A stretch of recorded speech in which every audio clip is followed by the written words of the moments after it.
Episode 1. Who is Lalita? Her supreme nature as Brahman. Our 108th episode journey into the divine essence of Lalita Devi begins with the most fundamental and profound question: who is Lalita? To truly understand her, we must transcend the conventional perception of her as a revered goddess in Hinduism and recognize her as Para Brahman, the supreme reality that permeates everything and yet exists beyond all forms and limitations. She is not merely the divine mother who creates, sustains, and dissolves the universe. She is the eternal formless essence from which all existence arises and to which it ultimately returns. This understanding shifts our perception of the divine from mythological narratives to a direct transformative spiritual experience. This truth is the cornerstone of our entire series. It leads to a life-altering realization. Lalita is not separate from us. She is our true self, pure existence, Sat, and bliss, Ananda. This is not just a philosophical concept or a theological assertion. It is a living truth, now being revealed in its full depth, perhaps for the first time. In such clarity, the sacred knowledge, Vidya of the Mahadevi as Brahman has long been concealed within the layers of symbolism, mystic traditions, and esoteric teaching. Now it is being unveiled for those who are ready to receive it. But for this revelation to take root, we must let go of religious conditioning, inherited beliefs, and the veil of ignorance, avidya. Only by clearing away these obstacles and opening ourselves to her infinite wisdom can we attain Jivan Mukti, liberation while still alive. The Devi Gita, a divine revelation. The Devi Gita, a sacred text within the Devi Bhagavad Purana, serves as a profound source of divine revelation. It confirms the truth of Lalita's nature as Brahman and her oneness with the self. One of its most illuminating verses states, "One who attains knowledge here in the world, realizing the inner self in the heart, absorbed in my pure consciousness, never loses the vital breaths. Being Brahman, the one who knows Brahman attains Brahman." Devi Gita chapter 7 verses 31 through 32. This verse underscores that liberation, moksha, is not a distant, unattainable goal reserved for a select few or a future lifetime. It is here and now, accessible through self-realization. Unlike certain spiritual traditions that place enlightenment in the afterlife or a distant future, the Devi Gita makes it clear that moksha is immediate and experiential. This is the essence of our exploration. Liberation is not a distant goal. It is a living reality accessible here and now through the realization of Lalita Devi as Supreme Self. The teachings of the Devi Gita, the goddess as Brahman. Scholars and spiritual seekers alike have studied the Devi Gita and reached a singular transformative conclusion: the goddess is Brahman. This revelation aligns her with the highest principle of Advaita Vedanta, which teaches the non-dual nature of reality.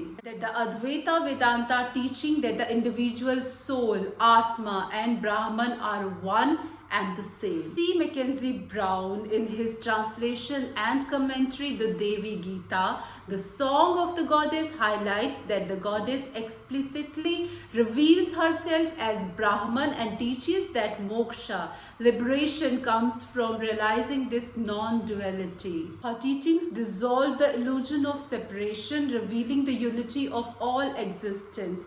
Tracy Pinchman, in The Rise of Goddess, a goddess in the Hindu tradition, focuses on the experiential path laid out in the Devi Gita. This path is one of the meditation, self-inquiry, and inner realization, leading seekers to directly experience the oneness of the self and Brahman. Together, these insights confirm that Lalita is not just a cosmic force or a mythological figure. She is the very foundation of existence existence, the true self that resides within every being. Lalita as a blissful self. The Lalita as the blissful self, Sat Chitananda Rupini. The question, who is Lalita, inevitably leads to another profound question, who am I? The Lalita Sahasranama, a sacred text listing her 1,000 names, does not simply describe her qualities or attributes. It reveals her as pure consciousness itself. Chinmaya, pure consciousness, Brahma Rupa, the very form of Brahman. Sat Chit Ananda Rupini, existence, consciousness and bliss. These names strip away the layers of myth and symbolism, revealing Lalita as the eternal truth within us all. She is not an external deity to be worshipped from afar. She is the innermost essence of our being. The Devi Gita declares, I alone existed before creation. This statement echoes the teachings of the Upanishads, which proclaim that Brahman is the sole reality, the substratum of all that exists. The Bhavana Upanishad further confirms that Lalita resides within the Sahasrara, the 1,000-petaled lotus at the crown of the head, the center of ultimate realization. When this inner energy awakens, the seeker realizes that Lalita is not external but the very self, eternal, blissful and all-pervading. The goddess returns, the promise of reincarnation. Throughout history, the Divine Mother has assured humanity that she will return in the times of crisis to restore balance and guide humanity back to the path of truth. Promise is not limited to any one tradition or era. It is a universal truth that transcends time and space. At the feet of the goddess, scholar Lynn Falston writes, Devi appears at moments of great crisis, just as Vishnu does. Vishnu does in his many incarnations. Vishnu promised to return whenever needed to protect the cosmic order. Devi too makes the same promise. Today, as we face profound crisis, spiritual disconnection, moral decay, environmental destruction and societal fragmentation, this promise takes on renewed meaning. In times of great imbalance, the divine does not remain distant or indifferent. She returns as living truth, guiding humanity towards harmony and self-realization. Mataji Nirmala Devi, the incarnation of Lalita. Within this divine plan, Sri Mataji Nirmala Devi stands as the incarnation of Lalita Devi. She was not merely a spiritual teacher or a guide. She was the Supreme Mother herself, the living embodiment of the goddess. Sri Mataji directly revealed this truth. The name Nirmala means immaculate. It is also the name of the goddess. My real name is Lalita, which is the name of the primordial mother. September 13, 1981, New York City. This revelation was confirmed again in 1994, the Quebec, Canada. A 12-year-old child, deep in Nirvikalpa Samadhi, the highest meditative state, asked the Mahadevi, Shri Mataji, what was your original name? Her answer was simple yet profound, Shri Lalita Devi. Beyond Shruti and Smriti, the supreme revelation in Sahasrara. Distinction between the Mahadevi's revelations in the Sahasrara and her physical incarnation is crucial because this revelation transcends the boundaries of traditional Hindu scriptural classifications.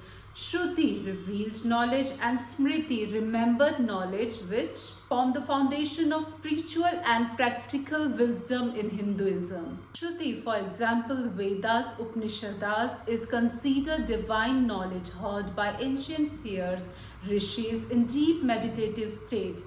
Smriti, for example, Puranas, Itihasas, is knowledge remembered and passed down through tradition shaped by time and context. However, the direct revelation in the Sahasrara is neither heard nor remembered. It is experienced as absolute truth. the ultimate realization of Brahman. It does not rely on human transmission, interpretation, or preservation, but is a living reality beyond scripture itself. Why does this distinction matter? Not a concept, but a cosmic reality. The Mahadevi's revelation in the Sahasrara is not a philosophical or scriptural teaching to be learned, but a direct cosmic event, the fulfillment of all spiritual paths where duality dissolves and the divine is revealed as one. Beyond incarnation, the eternal divine mother, focusing on Shri Mataji's physical incarnation, would confine her to historical identity. The Sahasrara revelation affirms that she is and always has been the Mahadevi, the supreme Brahman beyond time, form and incarnation. Ultimate authority, self-realization as Brahman. While Shruti and Smriti guide seekers towards truth, the Sahasrara revelation is the truth itself. It is the direct experience of Lalita Devi as the blissful essence within all beings, rendering all intellectual and scriptural debates secondary. Remembering this distinction ensures that seekers understand the true significance of the Mahadevi's revelations, not as historical narratives or scriptural references, but as the living, undeniable reality of the Supreme. All 108 episodes are based on her revelations in the Sahasrara. Conclusion: the living experience of Brahman. In this age of crisis, Shri Mataji Nirmala Devi's incarnation as Lalita Devi is not just symbolic, it is the fulfillment of the goddess' eternal promise. Her teachings dissolve the illusion of separation, revealing that the Supreme Mother is not different from us. She is a true self, Satchidananda, pure existence, consciousness and bliss. To know Lalita is to know oneself. This is the heart of the Devi Gita. This is the path to liberation. In episode 2, the Supreme Brahman, Nirguna and Saguna, we will explore the deep mystery. Next episode preview. In episode 2, the Supreme Brahman, Nirguna and Saguna, we will explore the deep mystery of Brahman, both formless, Nirguna, and with form, Saguna. We will delve into how Lalita Devi embodies both aspects, serving as a bridge between the transcendent and the immanent, the infinite and the finite. Join us as we continue this journey into the infinite nature of the self and the goddess. Namaste.